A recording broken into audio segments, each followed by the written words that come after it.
paso.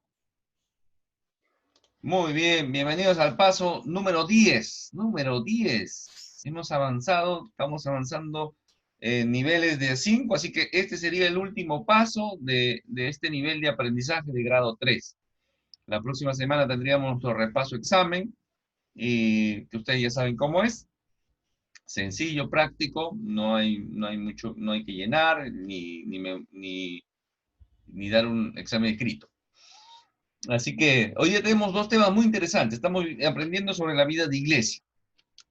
Vamos a comenzar. A ver, vamos a hacer un pequeño repasito. Estamos aprendiendo sobre la vida de iglesia. Estamos comprendiendo realmente qué es tener una vida de iglesia. No la iglesia como estructura, sino iglesia como cuerpo de Cristo.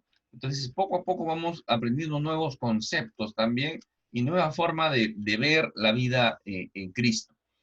Somos discípulos de Cristo, discípulo viene de disciplina también, así que hay una relación en estas palabras, entonces hay que disciplinar, ¿no? Felicitar puntualidad, poco a poco veo que están aprendiendo, están más preguntones, hacen más comentarios, están leyendo, están investigando, y eso es bueno en un creyente, porque eso es lo que nos da crecimiento. Sobre todo de acercarnos a la escritura, ¿no? Leer, estamos leyendo de forma voluntaria, ¿no? Nos estamos haciendo un hábito de lectura bíblica dentro del día, un horario establecido. Entonces, eso también, definitivamente que el enemigo va a tratar de que eso no se dé. Y tu carnalidad también, ¿no? El mundo y el enemigo llenándote la agenda para que tú no cumplas tu lectura bíblica. Así que hay que ponerle bastante disciplina ahí. ¿Ya? Hay que no solamente leerla, sino meditarla, ¿no? Oye, mira cómo pasó esto, ¿no? Oye, mira cómo pasó lo otro, voy meditando en lo que he leído y voy memorizando también, voy memorizando y haciendo esto, ¿no? Estudiando la escritura, estamos estudiando también Mateo, otros temas, salen otras preguntas, otras dudas, y a la luz de la escritura tenemos que resolverlas. Ese es lo que estamos aprendiendo hasta ahora. Hemos aprendido sobre la oración, importante, conversar con nuestro Dios, comunicarnos con Él a diario, a cada momento, todo el día. Entonces, estamos aprendiendo a conversar con nuestro Dios, comunicarnos con nuestras alegrías, nuestros problemas, nuestras penas, nuestras tristezas, lo que queremos hacer, nuestros proyectos, y todo entregarlo y alinearlo de acuerdo a su voluntad, ¿sí? Hemos aprendido un poquito sobre el ayuno también. Interesante lo del ayuno. Vamos a ver cómo nos organizamos para desarrollar nuestros ayunos también. Poco a poco vamos a ir viendo eso. Para muchos es complicado ayunar, pero ya hemos aprendido un poquito qué es el ayuno, ¿no? No es matarse de hambre, sino enfocarse en la adoración a Dios. El amor entre hermanos, importante dentro de la iglesia, el amor entre hermanos.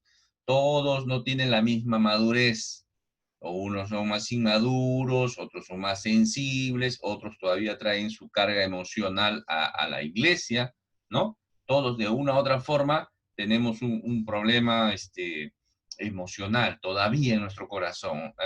Puede ser que haya algo que hay que mejorar, pero eso no debe impedir que nuestras relaciones entre hermanos siempre sean dentro del contexto del amor, siempre sean envueltos en el amor, ¿no?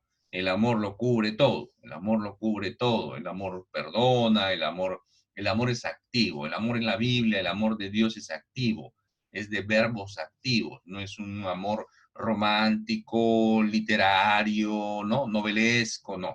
El amor en la Biblia es activo. Así que aprendamos incluso cuando uno disciplina, llama la atención o corrige algo, en amor, ¿no? En amor al hermano, siempre en amor, ¿no? Cuando uno muestra en amor, cuando uno llama la atención, en amor. Llamar la atención no es reñir, no es gritar, ¿no? Llamar la atención es llamar la atención. O sea, como uno está medio distraído, va a venir un carro, lo puede atropellar, oye, oye, ¿no? Entonces llama su atención. Ese es llamar la atención, ¿no? Alguien que se está desviando de camino, oye, tranquilo, ¿no? Eso no es así. Hay que tranquilizarnos, ¿no? En amor, todo en amor. Aprendimos un poco la semana, el paso anterior, sobre la ofrenda, hemos aprendido varios detalles de la ofrenda. Tenemos un estudio sobre el diezmo. Ahí lo hemos dejado como tarea para que lo vean. Pero hay entender que el ofrendar es adorar a Dios. ¿De acuerdo? Salieron muy buenas preguntas en el tiempo de ronda de preguntas y ampliamos un poco más. Pero lo que hemos aprendido, yo creo que es un primer paso, ¿no? Poco a poco vamos entendiendo. Pero de nada sirve si yo doy dinero o doy cosas materiales, si lo hago con una intención oculta, una intención de llamar la atención, una intención de que estoy invirtiendo con Dios, que estoy haciendo un negocio con Dios, o que estoy sobornando a Dios para que Dios me dé más. No, no, no, ese no es el sentido. El sentido es adoración, adoración. ¿De acuerdo? Adoración. Y eso, hoy día tenemos que aprender sobre el bautismo. El bautismo es tema amplio, es un tema amplio, pero es un tema, el bautismo es una de las ordenanzas que el Señor Jesús estableció. Dice, Mateo 8, de 19 al 20, es conocido como la Gran Comisión. En realidad es el 18.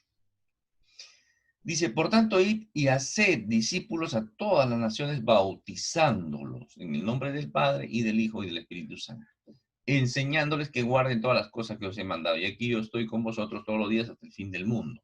Amén, es cierto, así es. Ya, acá el Señor Jesús, en la Gran Comisión, es que, este pasaje se conoce así como la Gran Comisión, es que establece el hacer discípulos, ¿no? Por donde vayamos yendo, vayamos haciendo discípulos. Donde el Señor nos ponga, vayamos haciendo discípulos. ¿Y qué más? Bautizarlos en el nombre del Padre. Algunos dicen del Padre, del Hijo y del Espíritu Santo. En realidad, en el original es como está acá, en esta escritura, en este pasaje bíblico. En el nombre del Padre y del Hijo y del Espíritu Santo, ¿de acuerdo? La Trinidad completa obrando en el creyente, ¿de acuerdo? Ahí está el tema de bautizarlos. Entonces, nos bautizamos por obediencia, hacemos discípulos a todas las naciones. Debemos ir a todas las naciones, no quedarnos enfrascados, quedarnos enraizados o metidos en nuestras cuatro paredes, en nuestras congregaciones, sino hay que ir a todo el mundo. Esa es la idea.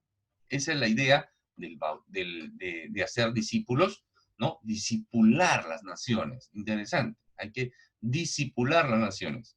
Porque si la iglesia no está discipulando, alguien más lo está haciendo, ¿no? Como lo dije alguna vez, si nosotros como padres, como cristianos, como creyentes maduros, no estamos discipulando a los chicos, a los jóvenes, alguien más lo está haciendo.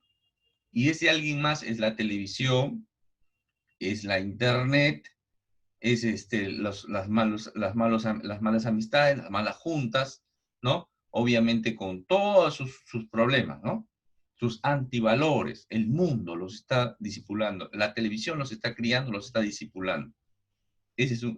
Como decía había un teólogo que decía, ¿saben qué está haciendo Madonna en Asia? ¿No? Había hecho una gira por Asia, Madonna.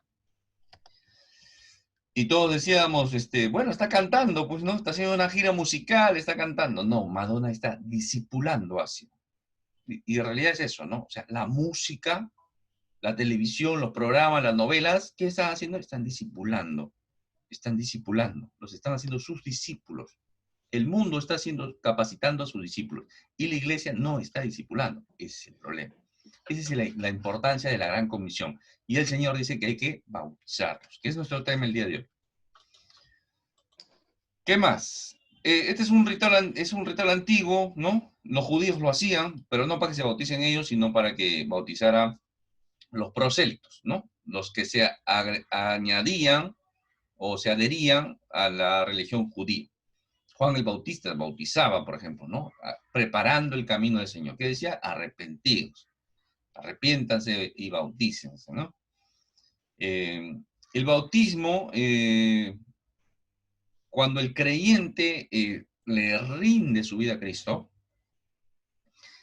ese momento sucede la salvación en el creyente y es bautizado con el Espíritu Santo, ¿ya? Algunas sectas y denominaciones cristianas enseñan que hay dos cosas, ¿no? Uno es la conversión y después hay un bautismo del Espíritu Santo, ¿no? Hay un tema de pentecostales, hay neopentecostales, hay los carismáticos. Ahí hay que investigar un poquito cómo nacen estos movimientos religiosos, ¿no? Entonces, y eso a veces divide incluso a la iglesia, ¿no? En denominaciones, ¿no? Hay nuestros problemas dentro de los creyentes, dentro de la iglesia. Nuestros problemas son escatológicos y neumatológicos. Escatológicos en el sentido de que son de los tiempos finales. Y neumatológicos vienen del estudio del Espíritu Santo, ¿no? Y ahí viene el tema de que hay que hablar en lenguas, que hay algunas manifestaciones, etcétera, etcétera. Ese es otro tema, tenemos otros estudios sobre eso. Respeto yo a los hermanos que creen y piensan eso, pero tienen que venir a la Escritura, ¿de acuerdo? Tienen que venir a la Escritura, pero cuando el creyente rinde su vida a Cristo, ya es lleno, bueno, ahí hay que entender también, Dios permita que demos esos pasos, lleguemos a esos pasos donde vamos a estudiar exclusivamente el Espíritu Santo y todo lo que el Espíritu Santo hace. Ahí vamos a ampliar y vamos a entender un poquito más, que el Señor lo permita. Primero los Corintios dice, porque por un solo espíritu fuimos, tiempo pasado, todos bautizados en un cuerpo, sean judíos o griegos, esclavos libres, y a todos se nos dio beber de un mismo espíritu. ¿De acuerdo? Eso es lo que dice la Escritura. ¿Qué más? A ver. El bautismo por agua es la representación de lo que ya pasó en el bautismo del Espíritu Santo. O sea, cuando viene el Espíritu Santo, cuando tú te conviertes, ya tú no necesitas o sea, no hay tal cosa de que, ya voy a recibir otro bautismo. Y después cuando te metes al agua es otro bautismo. No. El bautismo en el agua es la representación, lo que ya pasó en ti. ¿Qué pasó en ti? Vamos a seguir estudiando. Vamos a entenderlo todo en macro, ¿ya? Y después ustedes se van a dando cuenta sobre el bautismo. Y al final tenemos otra ronda de preguntas. Si algo no quedó claro, puedes tomar notas, al final haces tu pregunta. El bautismo es un testimonio público de fe y de obediencia. ¿Por qué de obediencia? Porque estoy siendo obediente a lo que el Señor ha establecido. Acá está, el Señor Jesús, que hay que bautizarlos. Hay que bautizarlos. Entonces, en obediencia a lo que el Señor dice, yo me bautizo. Es un testimonio de obediencia. Y es público, es una muestra pública de tu fe. Porque no debe ser en cierta forma privada. Por eso que muchas congregaciones, cuando hay bautismo, ¿no? Invitan a sus familiares, muchos de ellos inconversos también, ¿no? Vienen sus familiares, toman fotos. Es un testimonio público. ¿Un testimonio público de qué? De lo que Cristo ya ha hecho en mí. ¿De acuerdo? Ahí vamos avanzando, porque nos salva. Este es un simbolismo de la muerte, ¿no? La sepultura y la resurrección. Es un simbolismo. Es simplemente algo ritual, ¿no? Entra al agua y sale del agua, ¿de acuerdo? El término de bautismo es un tema bastante amplio, ¿ya? Acá yo estoy resumiendo bastante. ¿Por qué? Porque la palabra, por ejemplo, acá... Romanos 6:10 dice, así también vosotros consideraos muertos al pecado, pero vivos para Dios en Cristo Jesús, Señor nuestro. ¿Ya? Entonces ya voy entendiendo. O sea, yo he muerto al pecado, pero estoy vivo en Cristo, en Cristo. ¿Ya? Cuando encuentre esta palabrita en Cristo, ustedes ya saben, lo vimos en el paso 2 o paso 3. ¿Ya? Entonces, es esa unión, identificación con Cristo. Entonces, yo cuando voy al agua, simplemente hago como un simbolismo de entrar al agua y salir, como morir y resucitar en Cristo. Morir a mi carne y resucitar en Cristo. Es un simbolismo. Ese es uno de los aspectos del bautismo. Porque la palabra en sí, hay dos palabras, bapto y baptizo, en el griego, bapto y baptizo, ¿ya? Esas dos palabras, su connotación es de sumergir. Si realmente entendiéramos el original, la palabra en el original, no tendríamos el problema si es por rociamiento, por aspersión, por goteo, por lo que tú quieras. La palabra significa sumergir, sumergir, hundirse en algo.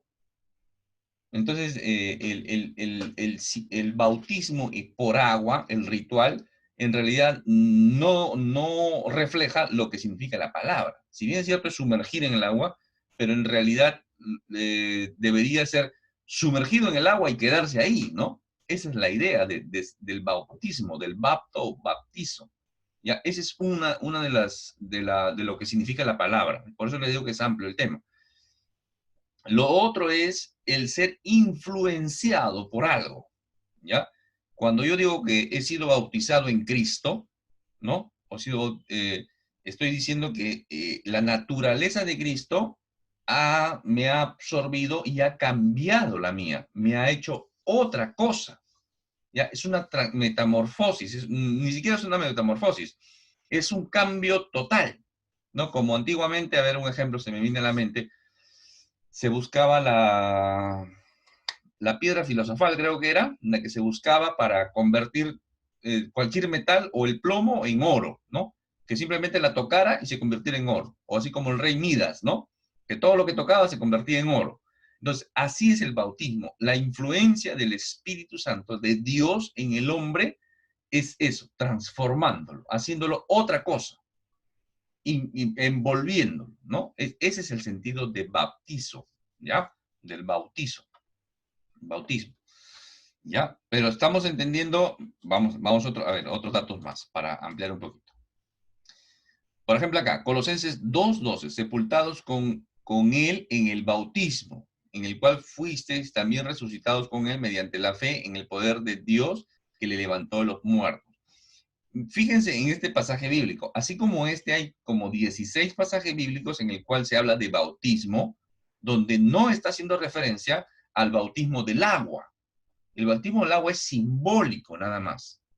Es simbólico. Hay religiones que le dan todo una importancia en el sentido de que pasan muchas cosas místicas cuando tú te bautizas. No, es simbólico nada más. Acá Colosenses, cuando Pablo le habla a la iglesia en Colosa, le está diciendo sepultados con él, o sea, con Cristo en el bautismo. O sea, hemos sido transformados por Cristo, ¿no? Por eso dice, que el cual también hemos sido resucitados con él, identificándonos con su vida, la vida de Cristo. Por eso que nosotros nos sentamos en la muerte de Cristo, en aquella cruz, pasaron muchas cosas en aquella cruz, y nos centramos en la muerte de cruz. Claro, ahí pagó el Señor Jesús la justicia de autosatisfaciéndose el mismo, ¿no? Y no nos vamos a meter en ese tema de la cruz porque es amplio también.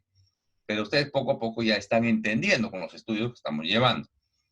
Entonces, ¿qué pasó ahí en aquella cruz? No solamente la muerte de Cristo, sino también la vida de Cristo.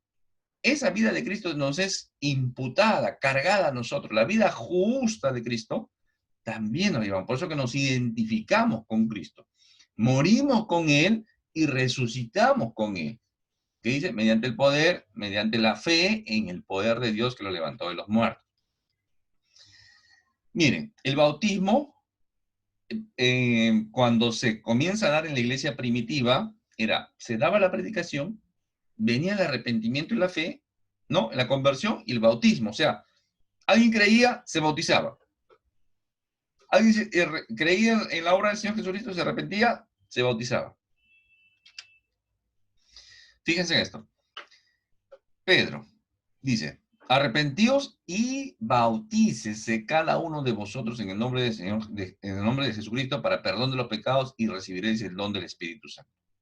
Don del Espíritu Santo. Don. Ahí vamos, cuando estudiamos el Espíritu Santo, vamos a ampliar estos temas. Porque para vosotros es la promesa para vuestros hijos y para todos los que están lejos, para cuantos el Señor nuestro Dios llamare. Y con otras muchas palabras testificaba y les exhortaba diciendo, sed salvos de esta perversa generación. Así que los que recibieron su palabra, fueron bautizados. Y se añadieron aquel día como 3,000. Arrepentidos y bautícense. ¿Creyeron? Se bautizaron. Así de simple, así de sencillo. ¿Qué quiere decir? ¿Tú crees en el Señor Jesús? La obra, la buena nueva, todo lo que el Señor, ¿tú crees por fe en eso? ¿Te arrepientes? ¿Te arrepientes realmente de lo que, la vida que has estado llevando, contraria a Dios? ¿Te arrepientes? Sí. ¿Crees en el Señor? Sí. Te bautices. Así de sencillo es. Uno, dos, tres. Uno, dos, tres. Se acabó el asunto.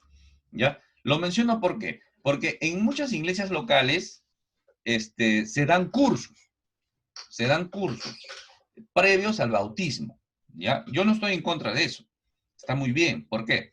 Porque ese tiempo, ¿qué quiere decir? Y esto también a veces trae problemas. Bueno, a mí me ha traído problemas. Alguien viene, cree en el Señor Jesús, no entiende la teología, no la entiende, no entiende, no, solamente cree en el Señor Jesús y solamente sabe que en Él hay salvación. ¿Eso le basta para bautizarse? Sí, así es. Porque yo lo digo, no, la Escritura lo dice. ¿Tú crees? Sí. Ah, pero tú no sabes sobre la predestinación, no sabes sobre la justificación. No, no, no necesitas ser un teólogo para bautizarse.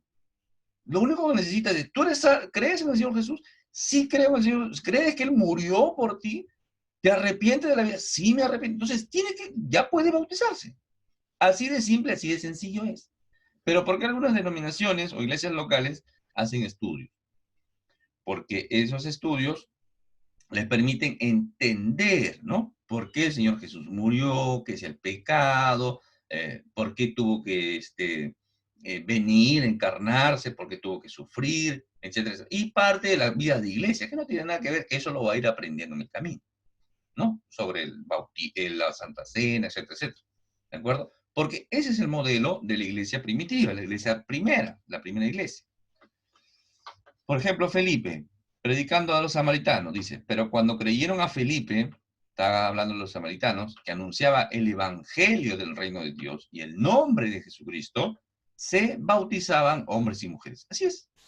Creyeron, o sea, no necesitas ser un teólogo para decir bautizarte. Eso lo vas a ir aprendiendo en el camino. Lo que te basta es decir, ¿te arrepientes de la miserable vida que se está llevando? Sí. ¿Crees que el Señor Jesucristo te puede dar salvación? Sí. Entonces bautízate. ¿De acuerdo? Ese es el orden. No estoy yendo contra las iglesias locales.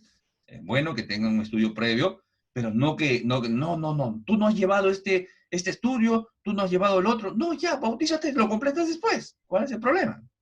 Ya cumplió los requisitos básicos para bautizarse. Creer en el Señor Jesús.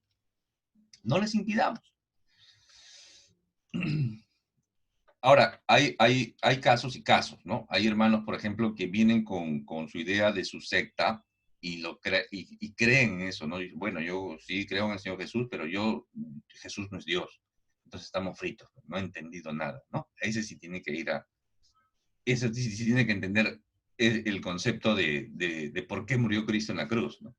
Si dice que Cristo no murió en la cruz o que Cristo no es Dios, entonces no tiene sentido. Cualquier hombre murió en aquella cruz y cualquier hombre que haya muerto en aquella cruz no puede salvar a nadie. Solamente el Dios hombre puede salvar al hombre perdido. ¿Ya? Eso sí hay que entender.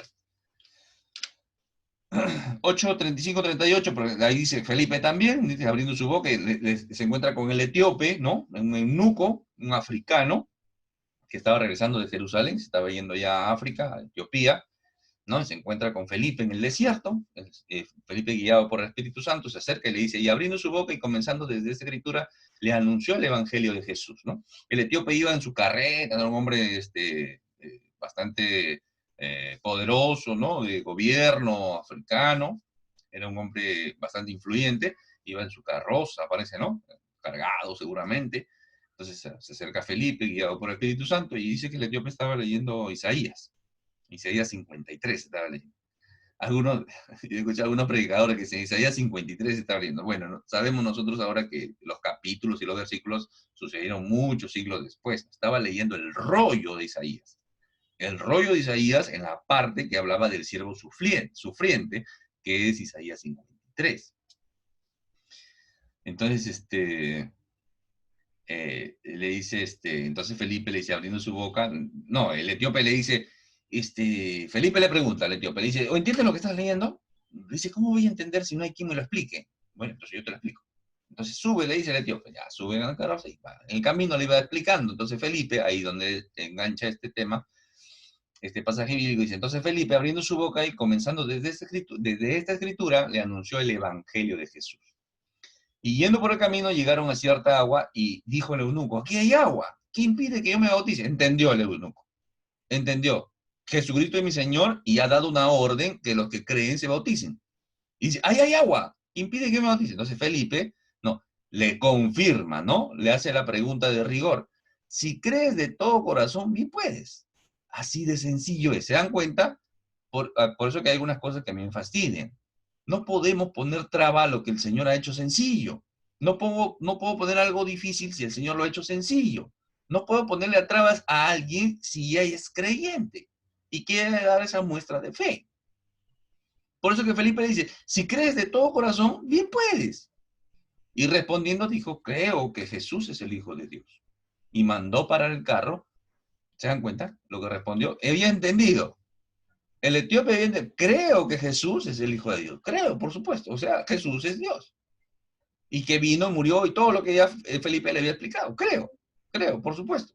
Y descendieron ambos al agua descendieron, no le echó un chorrito de agua, sino que ambos descendieron al agua, Felipe y el eunuco, y le bautizó. ¿Qué quiere decir? Descendieron, ¿qué quiere decir? Se metieron al charco, seguramente a la laguna que había, se metió ahí y lo bautizó. Metió adentro del agua, sacó. Muy bien. Entonces, ese es el bautismo, amados. Ese es el bautismo. ¿Hay más datos? Sí, hay más datos. ¿Hay más cosas que aprender en el bautismo? Sí, hay más cositas que aprender. Pero poco a poco vamos a ir aprendiendo. Lo básico es esto. Entender también que el bautismo no salva. Ahorita vamos a ver eso, ¿ya? Entender que el bautismo no salva. El bautismo no es un sacramento que te va a cortar los cachitos, cortar la colita. No, si se muere se va a ir al limbo, que el de bebito tienen que bautizarlo. No, todos los que han sido bautizados han sido de forma consciente, consciente. Por eso que nosotros no bautizamos a niños. Hay una facción cristiana que sí cree que deben bautizarse niños. Hay una facción cristiana que sí creen que deben bautizarse niños. Pero lo hacen en base a una hermenéutica bastante complicada, bastante forzada, ¿no? En lo personal, yo no creo. Ellos dicen, en la Biblia no hay ningún niño bautizándose. ¿Y por qué esta facción cristiana dice que sí, los niños deben bautizarse? Porque dice que cuando, un ejemplo es Cornelio, ¿no? Dice que cuando Cornelio creyó, él y su casa se bautizaron. O sea, todos se bautizaron. ¿Me entienden? Y se supone que toda su casa se bautizó, en esa casa también habían niños. Entonces, por eso sí se puede bautizar niños. O sea, es una hermenéutica bastante forzada. Yo respeto a los hermanos, por supuesto que sí, pero vamos a la Biblia. Vamos a la Biblia. Dígame dónde hay un niño o Jesús.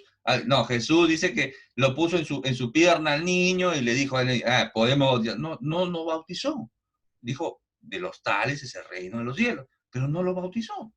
Tampoco podemos forzar ese texto. ¿Se dan cuenta? No hay que forzar el texto. No hay que inventarlo, porque si yo fuera un loco, ¿no? Y yo digo, Cornelio y su casa se bautizaron, entonces hay que bautizar a los gatos, a los perros, porque seguramente Cornelio tenía gatos y perros también. ¿Se dan cuenta? Sin faltar de respeto, estoy haciendo un ejemplo exagerado, ¿no? Estoy haciendo un ejemplo exagerado, pero no podemos forzar los textos. No dice eso.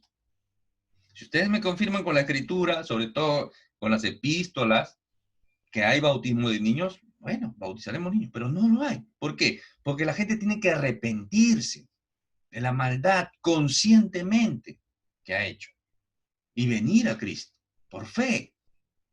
¿Mm? Muy bien, el otro punto que vamos a aprender es la Santa Cena. ¿Qué es la Santa Cena? Jesús establece la Santa Cena. La Santa Cena es el nuevo pacto. El Señor dice, ahí es el nuevo pacto. Dice, ahí está en Mateo 26, 29, también está en Marcos, también está en Lucas.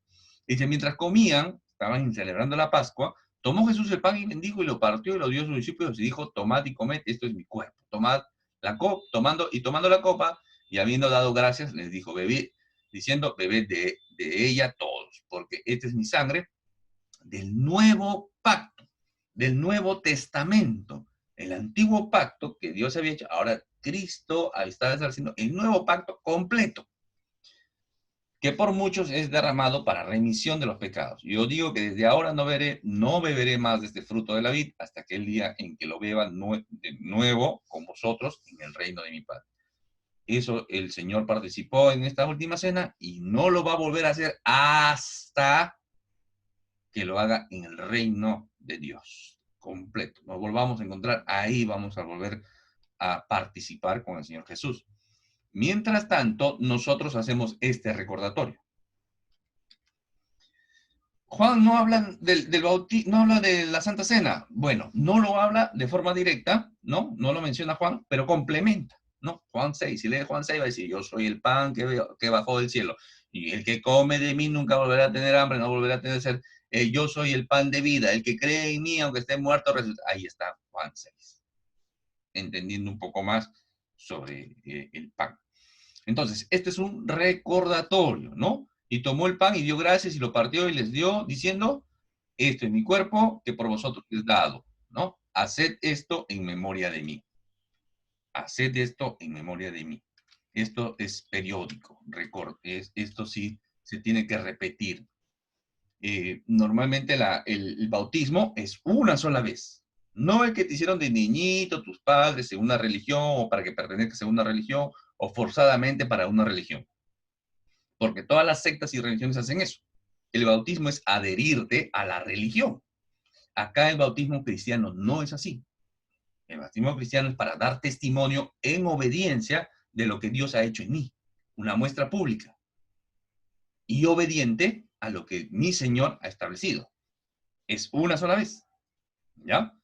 Y en cambio la Santa Cena sí es repetitiva y periódica. ¿Ya? ¿Cada qué tiempo? Eso es relativo también. La Escritura no lo especifica. Entonces, cada mes, el Señor nos dijo ahí, cada mes ustedes van a tener que hacer la Santa Cena, no dice ahí. Haced esto en memoria de mí, nada más dice. Entonces, es criterio de cada iglesia local. Hay unos que no tiene que ser tan distanciado ni tan periódico tampoco, ¿no? Ya todas las semanas, todos los fines de semana, vamos a tener Santa Cena. Yo creo que es muy cerca. No, ya cada 6 meses, no, tampoco, muy lejos, ¿no? Yo creo que cada mes y medio, cada 2 meses o mensual es prudente, ¿no?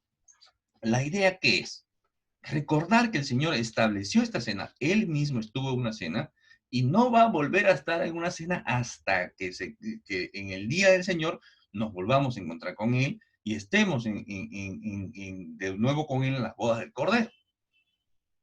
¿De acuerdo? Cuando estemos junto con Él, nuevamente ahí vamos a participar. Mientras tanto, vamos haciendo este recordatorio, al igual que se hacía con el Cordero Pascual. Cordero Pascual era recordar que el Señor libró de la muerte y de la esclavitud de Egipto a su pueblo de Israel. Eso está en Éxodo 2. Entonces, todos los judíos que tenían que hacer para recordar esa fecha, el Señor lo había establecido, hacer todos los años el Cordero Pascual, ¿no?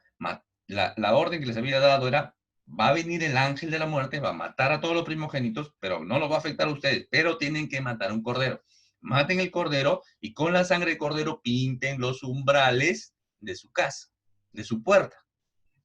Entonces el ángel va a ver, dice, acá ya ha habido un sacrificio, me voy de largo. Esa es la idea, ¿no?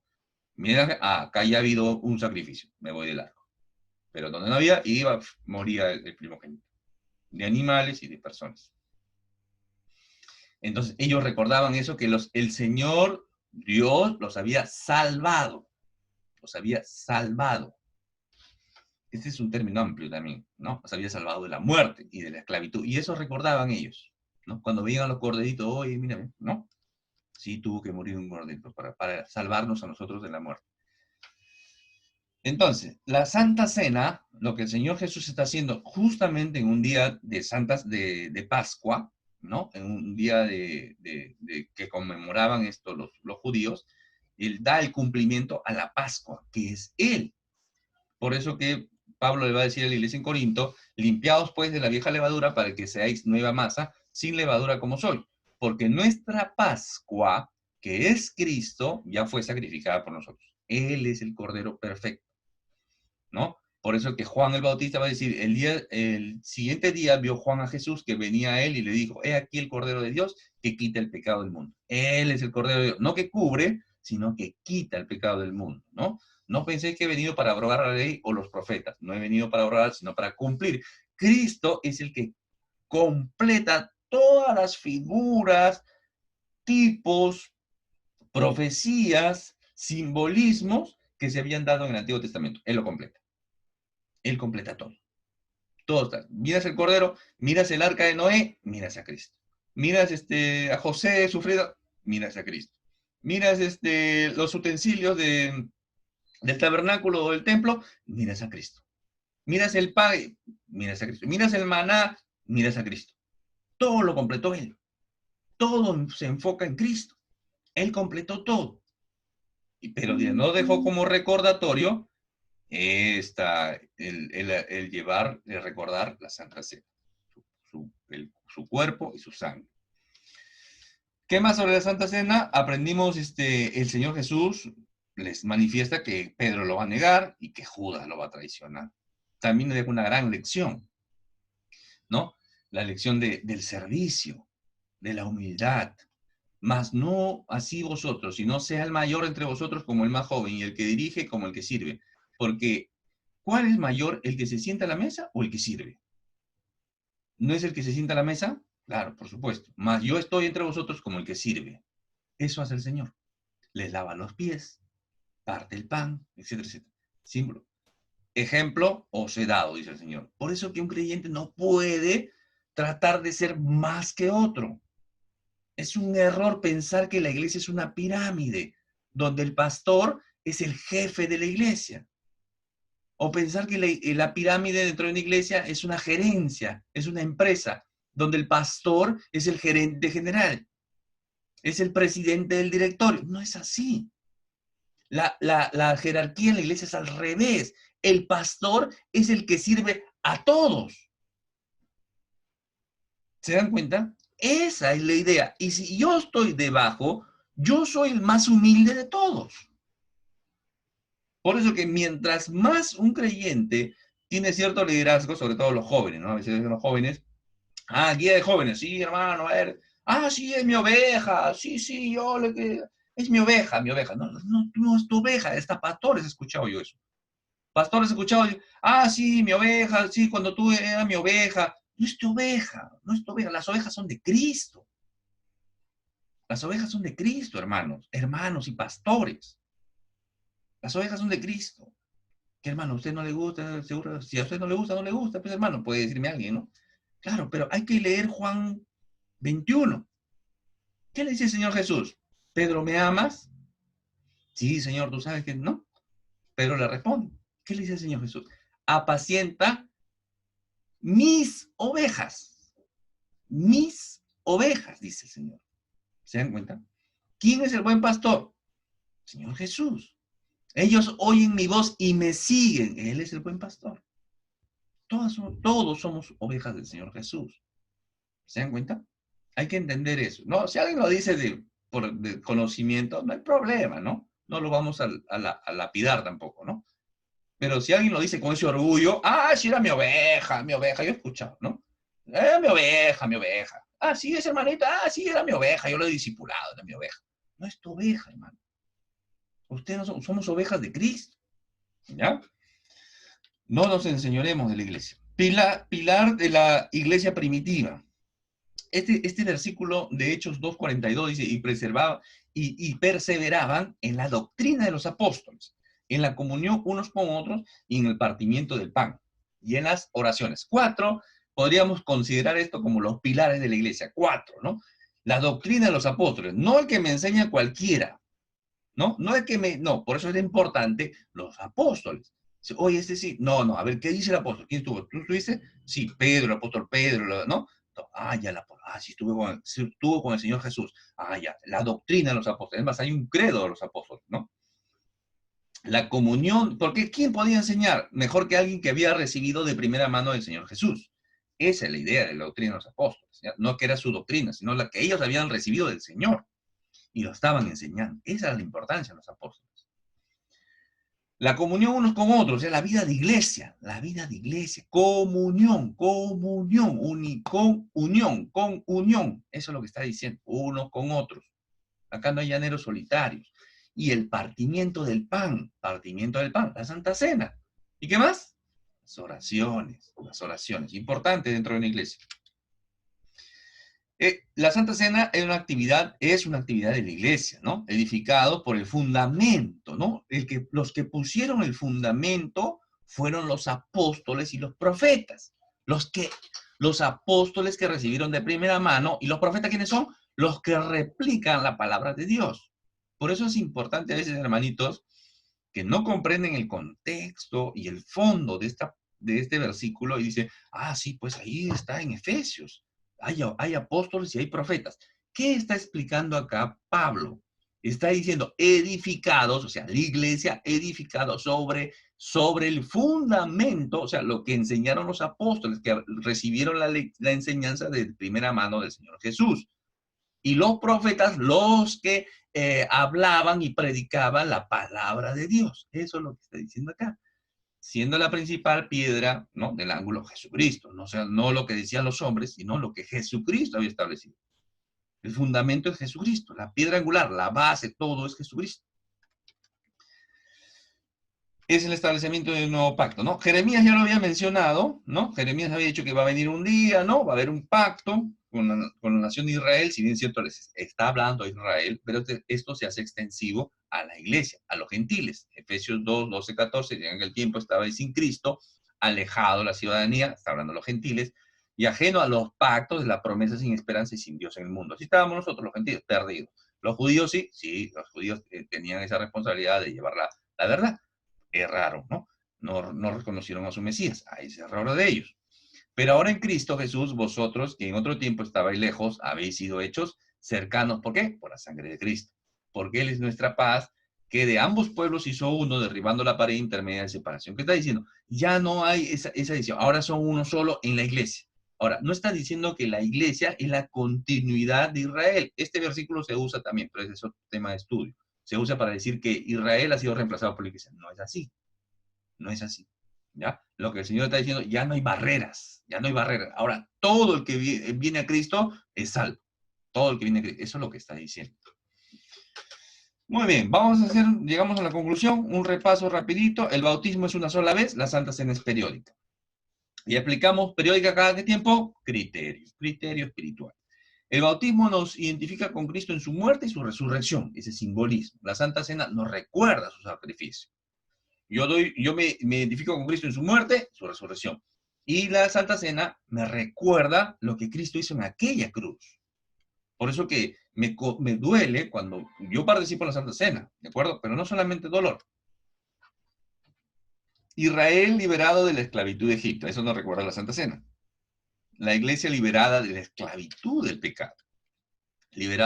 Ambos liberados de la muerte. O sea, lo que en realidad se estaba haciendo tanto en Éxodo 12 como en la Santa Cena, nos está liberando de la muerte. ¿Qué muerte? Muerte eterna. O sea, hay salvación.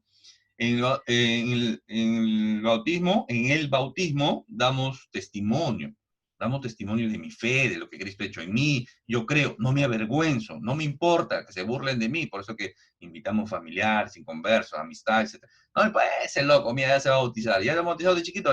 No entiende, pero tú sí lo entiendes y quieres dar ese testimonio. Le das testimonio en realidad a tres ambientes. Le das testimonio al mundo invisible de maldad. O sea, a Satanás y al demonio. Ellos van a ver cuando tú te estás bautizando.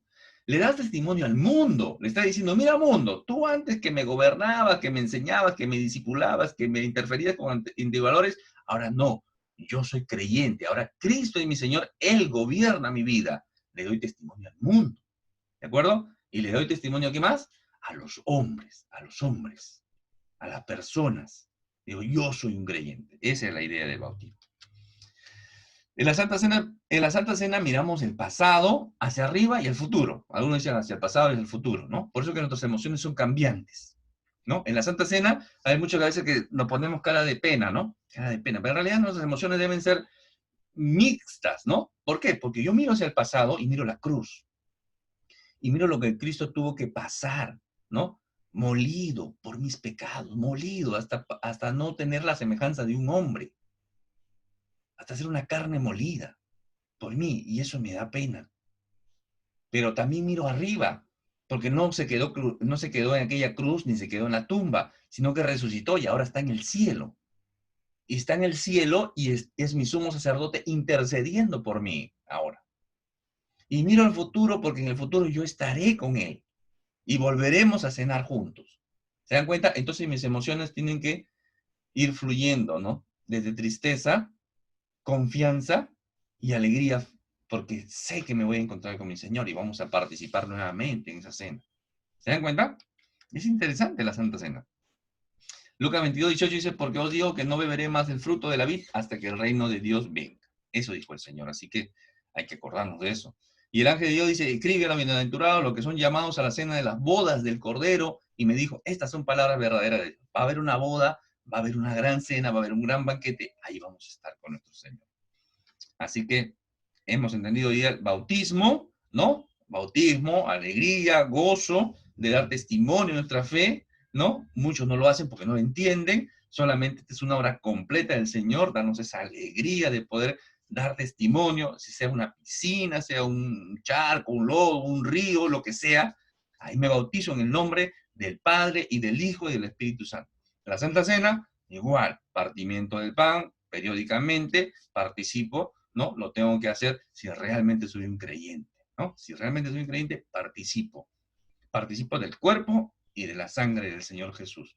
No literal, no literal, porque si fuera literal, ahora estaríamos hablando de lo que se conoce como la transubstanciación, y eso es lo que creen los de la religión católica. Creen que el pan se convierte en el cuerpo literal y la sangre literal.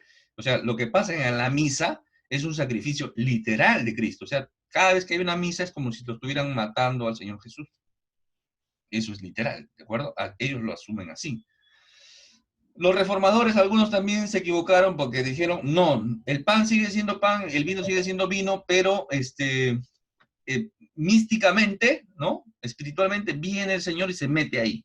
Eso se conoce como la consustanciación. Y eso tampoco es así.